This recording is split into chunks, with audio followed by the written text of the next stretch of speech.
we can see right now, as maybe last 2 years, 3 years, what Israel did, I think, in the Middle East. When something is like started like this with cultural thing, then this cultural diplomacy also come to an end. In India, in China, in even Japan, in some other countries, such thinkings can really stimulate some other conflicts in a very near future. This realpolitik ideology, I mean, which is also the production of some self-interest of some nations. The alliance between United Arab Emirates and Israel is not a secret. In every field, in every maybe negotiations, openly or secretly, they really talk together. They really make an important alliance. The new Singapore as a pair, as Dubai, as we all know, is a very charming city for many, I mean, people who have luxurious style of life. बिस्मिल्लाहिर्रहमानिर्रहीम, अस्सलाम वालेकुम। आपकी खिदमत में doctor Munawwar Hussain. आज जिन मौज़ूआत पे हम बात करेंगे वो बड़े इंपॉर्टेंट मौज़ूआत हैं। पाकिस्तान की जो डिप्लोमेटिक एफर्ट्स हैं वो क्या हैं और उसे तुर्की में किस तरह से देखा जा रहा है, और चूंकि फंडामेंटल ट्रांसफॉर्मेशन हमें नज़र आ रही है इंटरनेशनल पॉलिटिक्स में, क्या ट्रांसफॉर्मेशन है और उसमें तुर्की, पाकिस्तान, इजिप्ट और सऊदी अरब की जो काविशें हैं पीस डील करवाने में, वो उसकी क्या अहमियत है, और इसके साथ ईरान और इंडोनेशिया क्या इस क्वाड के अंदर, जो कि मिडल ईस्ट के अंदर पाकिस्तान, तुर्की, सऊदी अरब और मिस्र ने बनाया है, उसमें शामिल होंगे, और शामिल होंगे तो उसकी इफेक्टिवनेस क्या रहेगी। और इजराइल और इंडिया जो कि डिसरप्टर हैं, कियोस क्रिएटर हैं, उनके हवाले से क्या वो चैलेंज पोज कर सकते हैं इस पीस डील, इस एफर्ट की जो पाकिस्तान नाफिज कर रहा है, और इसके प्रोस्पेक्ट्स क्या हैं पीस के इस खिते के अंदर, और क्या एक अल्टरनेटिव जो स्ट्रक्चर है उसको हम वजूद दे पाएंगे। ये वो सवालात हैं जो हम पूछेंगे। और आज हमें जिस शख्सियत ने ज्वाइन किया है वो डॉक्टर मली दमिरतास हैं। आपने तुर्की से हमें ज्वाइन किया है, पॉलिटिकल एनालिस्ट हैं और फार्मर डिप्लोमेट भी हैं। आपने यूक्रेन के अंदर, रशिया के अंदर और बाकी ममालिक के अंदर सर्व किया है। आपकी पीएचडी की जो स्पेशलाइजेशन है वो एरिया स्टडीज़ के अंदर है, और स्पेशली आप रशिया और यूरेशिया पे फोकस करते हैं। और आपकी जो स्पेशलाइजेशन है वो कल्चर और डिप्लोमेसी यानी सकाफत और सफारतकारी है। आपकी बहुत सारी पब्लिकेशंस हैं नेशनल और इंटरनेशनल लेवल पे। आप नेशनल और इंटरनेशनल मीडिया में अपीयर होते हैं। तो हम वेलकम करते हैं डॉक्टर मली दमिरतास को। Doctor Mali, thank you very much for your time and welcome in our show. Thank you, Mr. Hussein. It is very glad to be here with you. Thank you. Thank you very much. My first question is, how do you see the current efforts that Pakistan is making to bring stability in West Asia and putting its efforts and diplomatic maneuvers, which is depicted by Shashi Tharoor as Pakistan emerged and Pakistan successfully rebranded itself as a stabilizer. So how do you see these efforts and diplomatic move in Islamabad to have a rapprochement and to maintain peace and stability in the region? Yes, thank you, Mr. Hussein. And we are really very glad to see your brothers, I mean, Pakistani brothers and Pakistani state as a body, as a unit. I think it really took an important responsibility to bring these actors, I mean, these opposite actors. We must first of all understand that these are really the opponent sections of this world politics now. One side, United States and Israel, and the other side, Iran. We can see both actors, I mean, both sides made a real cultural rhetoric, a real religious rhetoric, and they really are also ready to devastate each other, to maybe have an important destructive war against each other, against civilians. But now I think Pakistan, because it also knows what the war really means, what the conflict really means. For years, I think the tensions, the conflicts has never, I mean, come to an end in our regions. I mean, also Turkey's, Pakistan's region. So I think with its maybe experience, with its maybe also important diplomatic channels, it also knows Iranian side. It also knows, of course, United States side, because we are knowing that this skillful diplomacy and skillful diplomats of Pakistan, they have really important contacts with United States, I think, Department of State, and of course with the Iranian sections because of this geography, of course, proximity. But what we are also seeing is that some actors, which are really having some important destructive attitude, especially in such a period of time, like first of all Israel, like first of all I think India, which are coming together, I think, to make some status quo changes, to make some deep changes against some, of course, civilian also populations. But in contrast of them, I think Pakistan, the actors like Pakistan, stood as a firm reality that diplomacy can be also a solution. In opposite section of this war ideology, in opposite section of this conflict, I think Pakistan gave a lesson again to this region. I think especially for such destructive actors like Israel, first of all, that diplomacy still can win. And hopefully, Mr. Trump, United States will follow this line. I think tomorrow it will be, and of course Saturday, the first news will come positively. We hope so, because the provocations still going on, and we hope that, of course, with the help of Turkey, with the help of Egypt, with the help of other actors, Pakistan will make its best to conclude this diplomacy, maybe to a durable peace also. Dr. Malik, since you have a specialization on culture and diplomacy, by the way, if we see US-Israel illegal aggression against Iran, the justification that they provided, it was a cultural justification, which is termed as eschatological convergence between Christian Zionists and Joshuites in Israel. And by the way, Hindutva is also part of that. So how do you see this? Is it justifiable? The people are ready, the people of the world are ready to accept this narrative? Or do you see any future their misadventure, because this religious unholy alliance might disturb the peace in the region and beyond in near future as well? Definitely, Mr. Hussein, because what we are really frightening is this cultural arguments. It really binds sometimes the people, the communities. It really gives some cement. It really gives some motivation, energy, synergy to build new nations, to build new partnerships.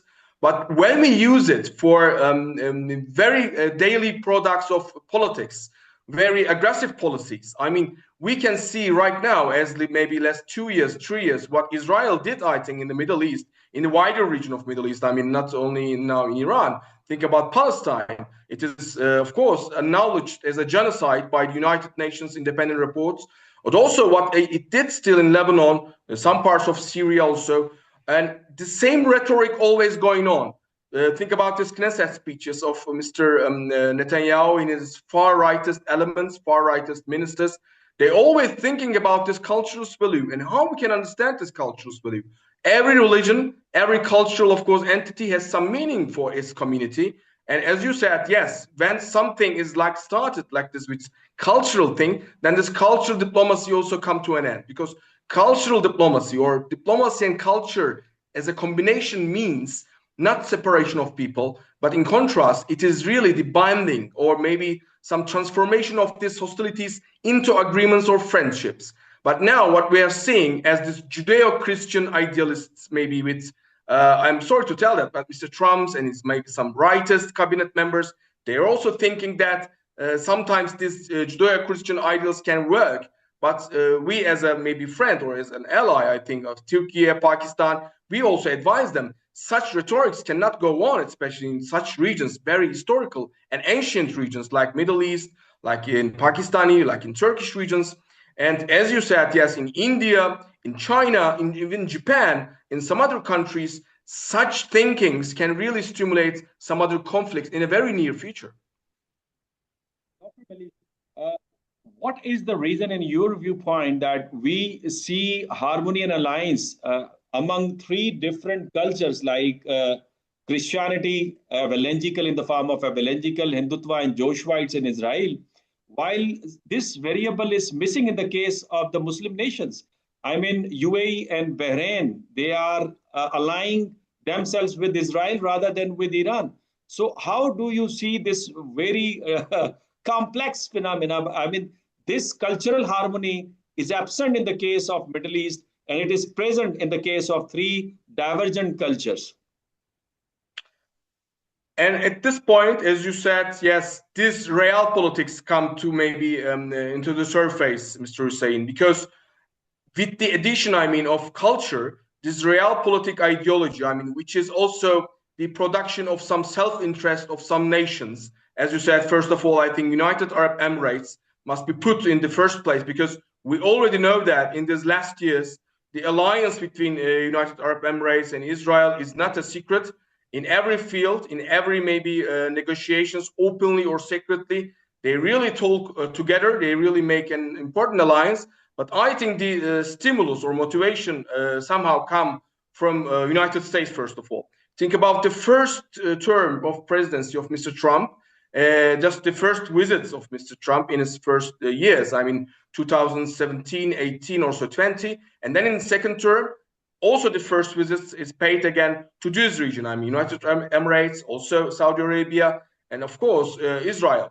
Of course, compared to Saudi Arabia, United Arab Emirates also have some credits, I think, as a tiny state, as a new Singapore, we can call, because in the mid 20th century, as you know, Singapore is created by some British, by some European entrepreneurs as a free island, as a free entity to make some trade relations. And now, when we come 21st century, I mean, the new Singapore has appeared as Dubai, as we all know, as a very charming city for many, I mean, people who have luxurious style of life. But still, that doesn't explain that United Arab Emirates or such Muslim countries, also Bahrain, can have an open relation with this realpolitik. This realpolitik of Israel, first of all, is really bound or is really based upon some destruction of some other people. And this destruction, first of all, comes from Palestine, but it is not now restricted to Palestine,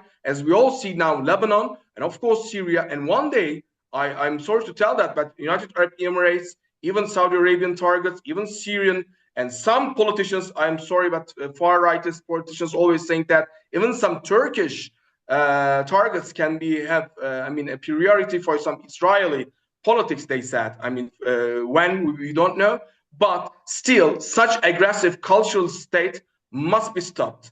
Must be stopped, but how? I think maybe in the next question we will talk again, but United Nations here appeared as an important balance, as an important maybe anchor of this international politics and diplomacy, and we need still such organizations. By the way, we are observing fundamental transformation in the existing world order and the structures, whether it is a military and security structure or economic or trade, or even narrative making structure, information structure, even in the structure of cultures. In that case, how much it is significant that Pakistan, Turkey, Saudi Arabia, and Egypt, they are going to frame a new security, political, and economic structure within the West Asia or in the MENA region. And is it possible in near future, we may include Iran and Indonesia to other potential players in the region? That's the very important part of your maybe discussion today also, Mr. Hussein, because this part is also includes all these important key countries, important regional countries. As you said, from maybe starting Egypt, I mean, in the Eastern Mediterranean section, and these Egyptian or Turkish influences, and then, of course, to the Eastern Asian part, Pakistani, of course, maybe Far Asian part is Indonesian, and now, of course, Iranian maybe brothers. They must be included, of course. Yes, to your question, I can say we have such organizations. First of all, we know that, I mean, from Islamic partnership to maybe also some Asian partnerships, we have such motivations in also former years. But actually, starting from maybe this crisis, we must maybe have much more stronger bindings between each other, because or maybe domestic politics sometimes changed. We must accept it. In Egypt, in Turkey, I mean, in Pakistan, in Indonesia, even we have some, of course, changing domestic circumstances. We know that, but it is not maybe depending, or it must not be dependent on these domestic structures. It must have real foreign policy priority for such states like or NATO partnership. I mean, we are as a NATO partner, but of course that doesn't hinder any I mean alliance with such important countries, because as you said, these countries are really important key countries in important roles roads of maybe maritime, roads of maybe important transportation, and of course, trade and commerce. Like our brother, I mean, Azerbaijan also did in these last 2-3 years. They also ended an important war with their neighbor Armenia. We, I think, make the same, I think, motivation and the same attempt now, maybe with the help of the other maybe country, I mean, Saudi Arabia, because they are also having now 2030 vision. I mean, they make an important maybe attempt to develop itself, not only in politics, in military, I mean, in cultural sense. Think about this football and everything. I mean, starting from these cultural levels in cultural diplomacy, we really see a new Saudi Arabia. But with this also new crisis and with these new tensions, I think also the lines or the roads are sometimes also cut for Saudi Arabia. At this time, maybe we must also help this country. Also, we must be together always with Pakistan. I mean, with its legitimate maybe struggle with the, I mean, other neighboring countries like India. Also, we must be, I think, together, especially nowadays with Iran. Although we know that in domestically some issues, some problems still staying on. I mean, for the Iranian regime, for some issues, I think they must really talk between each other with its population. We know that, but still, that doesn't mean that we must be really blind to Iranian case and to the legitimate, especially war of Iran against this outsider aggressive attitude. We know that Israel, America, and India, they always have a cultural invasion on the Muslim community or the community of the Middle Eastern countries, and even beyond the Middle East as well. And now it is combined with their firepower. And we know that especially India and Israel, they are the disruptors, chaos creator.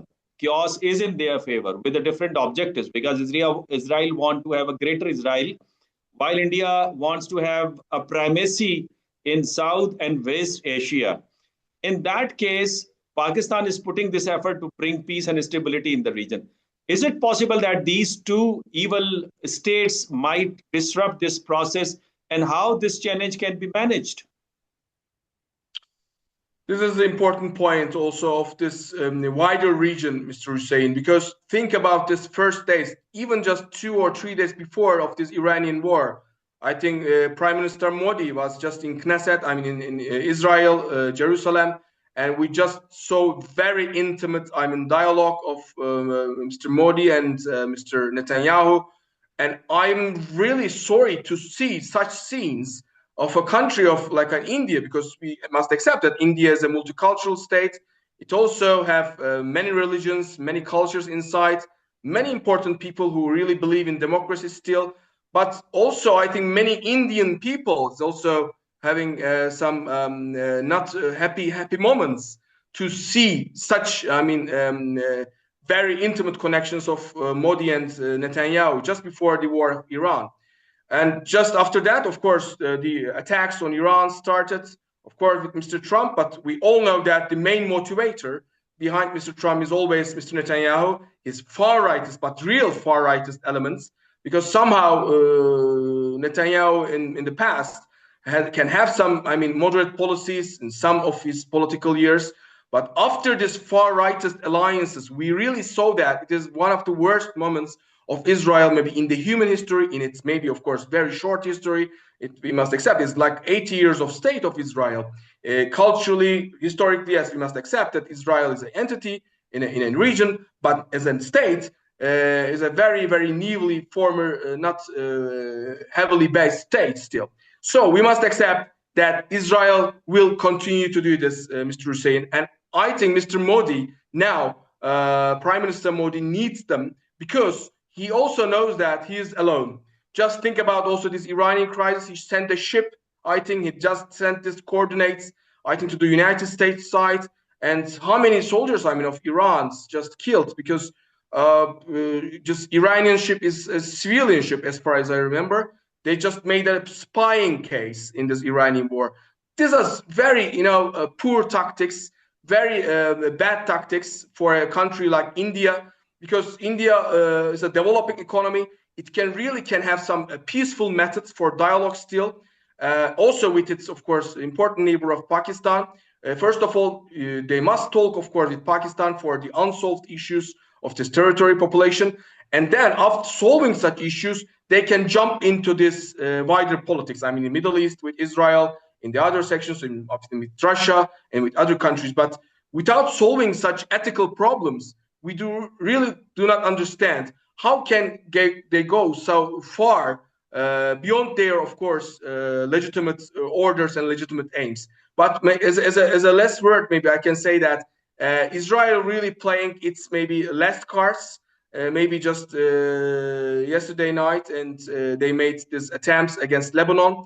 This is really a pure provocation before of this Pakistani talks. I mean, this ceasefire talks, and we must be very careful. And I think the Indian and also I think the other alliance, I mean, Greece, Southern Cyprus, I mean, these are all, I mean, in the Eastern Mediterranean, starting from Israel, they made an important, I mean, road of alliance between themselves. I think even Greece, the Southern Cyprus, and India, seeing how Israel can dangerous and how it can provoke some peaceful environment. And at this point, Pakistan gives a real lesson to all this, I mean, destructive actors. How can a peaceful diplomacy can be done and can be maintained?